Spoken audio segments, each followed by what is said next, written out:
Today's episode of the More You Know podcast is brought to you by CrowdQuestion, a brand new social communication platform focused on connecting crowds to bring everyone closer to their community, as well as enhancing any occasion. Rather than being a social media platform focused on content and advertising, they're focused on communication and connection. Learn more about the platform and download the app free at crowdquestion.com.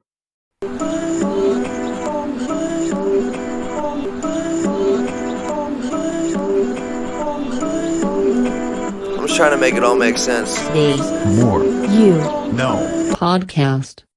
Today I want to go through a test that assesses your proneness to being a gossiper that David Schwartz discusses in his book, The Magic of Thinking Big. As I've previously discussed on the podcast regarding how your thoughts dictate your actions, also applies in ways to what you're talking about. Some conversation will make you feel good, make you feel like you're moving your life forward, and make you feel like a success. But other forms of conversation can be poisonous, making you feel ill, bad about yourself, or even like a loser. Gossip is negative conversation about people, and you can become a victim to gossip by partaking in gossip. It not only creates a negative thought pattern, but also a thought pattern that provides no value, along with making you increasingly unlikable and unreliable. To avoid gossip doesn't mean you have to avoid talking about others, but you should only talk about them in a positive light. If the conversation serves a good purpose and is constructive, it can obviously provide value, but most of the time when talking about others, it doesn't. So with this being said, I want to go through a test that assesses your proneness to being a gossiper that David discusses in his book.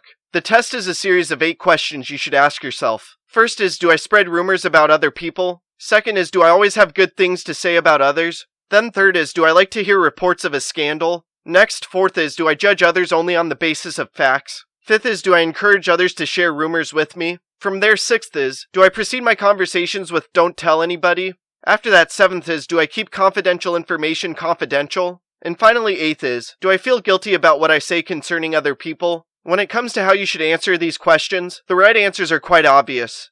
No matter who you are, gossip provides no value to your life. It can harm you in a multitude of ways, as well as alienate you from others. With this being said though, we live in a time where gossip regularly occurs, whether it be with clickbait type articles about someone like Kim Kardashian, how people interact on social media, or how often friends discuss gossip with one another. Regardless, by avoiding gossiping, it will improve your life, making you more focused on what matters, ensuring you treat people properly, and making you overall likable, avoiding issues with others. By regularly assessing how prone you are to gossiping by asking yourself these questions, you can ensure you avoid gossiping as much as possible, and by doing so it will not only provide value to your life, but also assist with making a tremendous impact in this world and crafting a life of significance.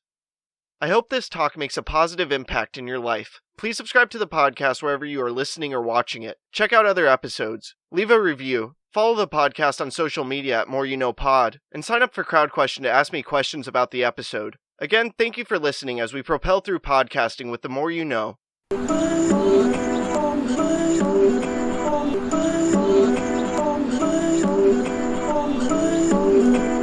just trying to make it all make sense. Today's More You Know podcast.